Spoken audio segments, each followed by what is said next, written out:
Hey, ¿qué tal estáis? Chavales, estamos en un nuevo vídeo de FIFA 19 y sí, como estáis viendo, hoy os traigo otro más de los 3 SBCs que han salido, que es fútbol con estilo, me niego a perder y de principio a fin, que ya lo he grabado. Este es el segundo que voy a grabar.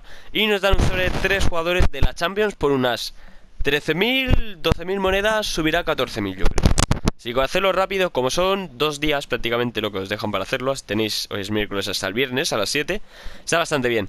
Por cierto, dejar un muy buen like y suscribiros porque se vienen los directos. No sé si el sorteo de mañana de monedas será el viernes y el domingo y no sé la cantidad, pero tengo pensado sortear unas 100.000 en 5 ganadores de 20.000.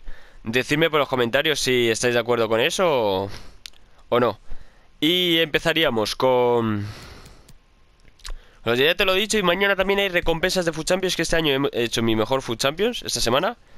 He hecho oro 2 otra vez, pero he hecho una victoria más que las de las otras.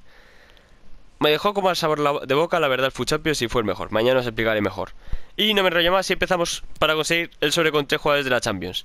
Todos son cartas normales.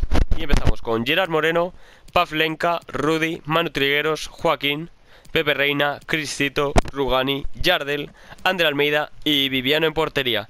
Eso sería todo. Podéis intentar cambiar algo del equipo, por ejemplo. Podéis poner aquí en esta posición la de Pavlenka cualquier jugador que tenga 82 de media de la Bundesliga y que no sea la nacionalidad repetida. Por ejemplo, un... No caigo ahora mismo, pero cualquiera 82 de media, que no sea alemán, ni español, ni italiano, ni... Bueno, sí, de nacionalidad vamos sobrados, así que podéis poner la misma. Aprovechad en estos SBCs, como siempre os digo, y poner jugadores que tengáis en el club intransferibles y que no vayáis a usar, así que bueno. Y por cierto, no me enrollo más, dejad un muy buen like, suscribiros si no estáis y adiós.